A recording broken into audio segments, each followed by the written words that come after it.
So this is a coping mode, again, where we're kind of looking at overcompensation and overcontrol, the overcontroller. This is a manifestation of the overcontroller mode that I think is really hard to understand as a clinician, but also difficult to pick up in session. And understanding how it presents is really important. Otherwise, you'll be missing certain opportunities for healing for clients. I'm Rita Younan. I'm a clinical psychologist and advanced schema therapist, supervisor trainer, and this is our 7-minute schemas. Yes, Rita, I'm also an advanced schema therapist, supervisor trainer, and clinical psychologist. And we're talking today about the flagellating overcontroller mode. So this is a mode which, for clinicians, it can sound very much like a critic mode, because in this mode, you can attack yourself, inflict harm on yourself, deprive and criticize yourself in order to improve and be better, or block attacks from other people. And it's a mode that clients can often feel like it really provides them with security and direction. It can kind of feel almost satisfying to harm myself and attack myself. Maybe if I hurt myself, I won't get hurt by other people. It's sort of like a preemptive mode. Or it could be really sort of angry at self mode. And you can hear how, as I describe it, it sounds a bit like a critic. Yeah, absolutely. And this is the thing, you could end up kind of, thinking that you're working with a critic, but the difference is when you do work with a critic mode, there's a level of relief. Whereas when it comes to a coping mode, there's resistance to letting go. And so if you're finding there's resistance, then what could actually be in the room is a flagellating overcontroller. And Ruth, the flagellating overcontroller has 4 functions apparently.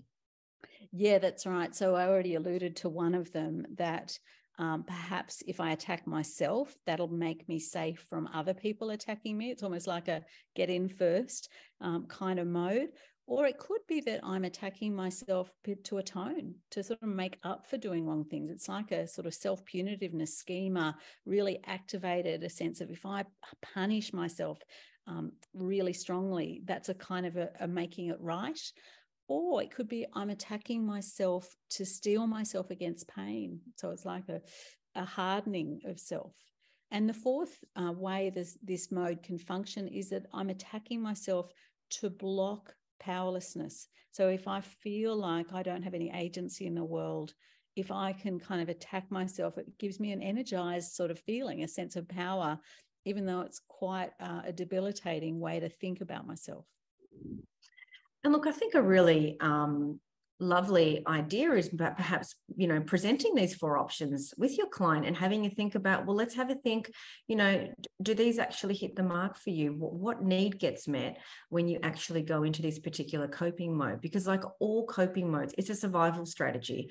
So how is it by doing this gives me a sense of safety, control, protection, survival, etc.? Yeah, and I think for some people, it's one of the ways it's been helpful for them is a kind of way of being attacking of self. If I'm in an environment where I shouldn't have needs, where I wasn't really allowed to express that I'm not okay, so I almost punish myself for feeling not okay. I think even temperament plays out in this kind of mode too. Perhaps if you're someone who growing up has, you were just born, I guess, with a real sort of desire to do the right thing, to kind of be focused in on being correct, or holding yourself in this kind of, controlling but punishing way. So I think you can have a temperament that's perhaps a little driven more towards conscientiousness, an environment that also kind of really reinforce that. And even you might have heard some of those critical messages, and so have a strong critic mode, but now your coping mode has taken those on and run with them in a way that feels right, but is really damaging. And I guess I'm curious for you, Rita, what do you think are some of the ways that it damages people, this mode? Well, it certainly keeps people stuck, doesn't it?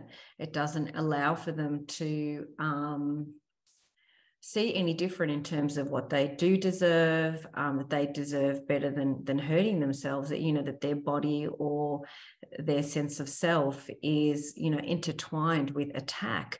And of course, it keeps people distressed, anxious, worried, unworthy, and really unable to kind of form relationships and kind of just have good feelings about some of the things that they do. It's really sad, actually, when it's in the room. Yeah, and it's a good point, isn't it? As the therapist, how might that activate you? Because I think for some therapists, you can feel quite sad on behalf of the client, like what an oppressive regime they're living under. For other therapists, it might feel a bit intimidating. This mode is pretty strong and, can not like any of that limited reparenting, any of that connection, validation, attunement. It can really actively push back against that. So some therapists, I think, could feel a bit intimidated by this mode. Or frustrated because it's not shifting. You kind of want people to think differently about themselves or treat themselves different. And so again, if you find yourself feeling frustrated, then maybe it's a sign that it's actually a coping mode. Yeah. And so in that moment, maybe you could even share that, that there's this side of you, and when it comes out in therapy, it's really strong, it's really strict, a bit intimidating or a bit annoying or makes me feel sad. And then it blocks me from seeing that little you in the room. And I guess I'm wondering, can you feel some of the sadness about that? Can you feel some of the kind of lack of connection, that it's sort of pushing me away and now I'm apparently getting in trouble? So I think to be kind of open about the way that it plays out in the room can be quite helpful. Yeah, and in fact, I recall having a conversation with one of my clients recently around how this flagellating over controller, it's very seductive. It's kind of like encouraging me to come in that corner and kind of be on the flagellating over controller side, to think or believe these kind of negative things about the client and how they deserve punishment. Really calling that out is important. Well, there's our 7 minutes, Rita.